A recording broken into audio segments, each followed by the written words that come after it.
Welcome to Hillside Farm. I can't tell you how excited I am to show you the property and what we've done with it over the last several years. We landed on this farm about 10 years ago. We had been flipping houses for about 15 years, and we landed on this space. It's 305 years old. It was originally deeded by William Penn back in 1717, and we've restored the whole thing. What you're in right now are some stone ruins that were left over from the barn burning down back in the 50s. It is really important to be intentional about space. I think you constantly, whether it's your own children or people stopping by the house or planning a special event, it's what makes a house a home. It's not just the four walls around you. It's not just your apartment. It's not anywhere you live. It's what goes into the home. To create space, it could be inside, outside, on your rooftop, on your back porch, but create places where you can have memories built. So that's why I even bothered to write the book. I mean, we don't need another decorating book. I don't need another cookbook. What I want to know is, how do you create the soul of a home? Family culture it's a real thing, and unless you're intentional about it, it just happens. So come with me and I'll show you what our little tips for how to make a house a home.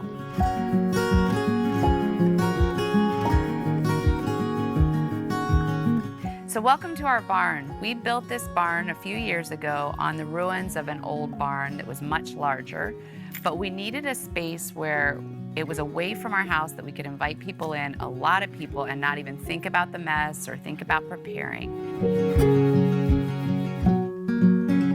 Every family has a culture, whether you've been intentional about creating it or not. And part of being intentional is to have family traditions. So one of the things Bob and I did when we first got married was we actually sat down and had coffee together. And he talked about the family traditions he grew up with, and I talked about the family traditions I grew up with. And we talked about what we wanted to continue from both families and what we didn't really want to continue. And then what did we want to start that was new to our family.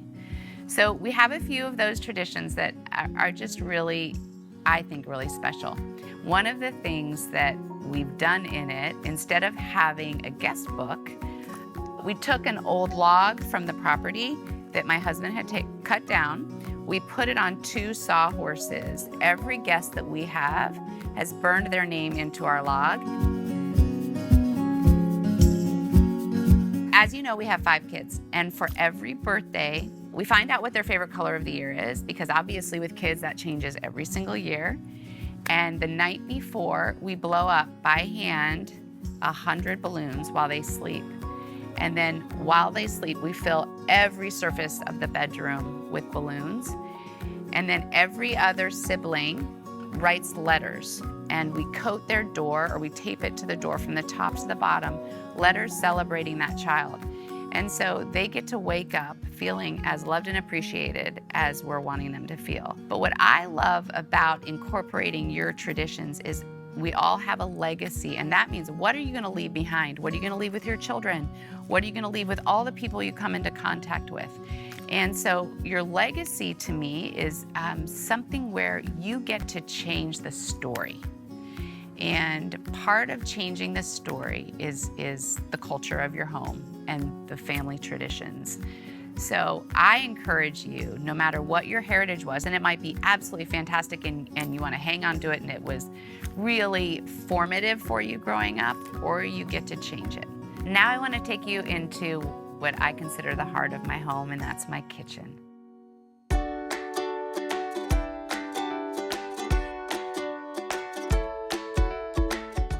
So if your kitchen is the heart of your home, what can you do to make it even more inviting? I mean, for us, I kid you not, you'll see rows of teenage kids making sweet rolls, making almond roca at Christmas time.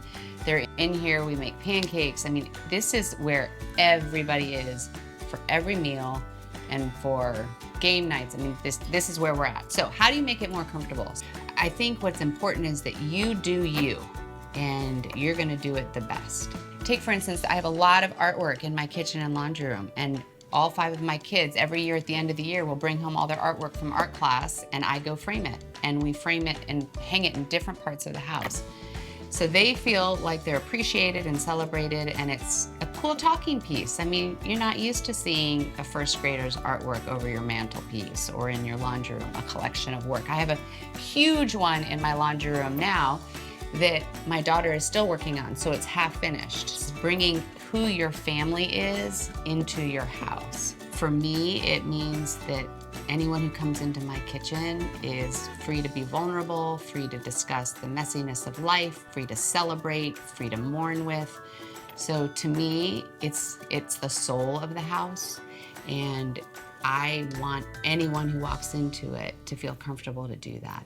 So when I was beginning to think through my spaces and my house, my mom really encouraged me to not, it's not about perfection, it's not about performance, it's about loving people well. And I have a tendency to want everything to look and feel perfect, and that doesn't necessarily make people feel comfortable with letting their own messes out. So, you know, because of my faith and where my family is with their faith, the importance of blessing people outside of our home and having them in and having those conversations is very important. So my encouragement for you in creating your legacy as you go forward is to figure out, you know, your purposes behind all of those things. And remember, it starts with one person, one conversation, and one space.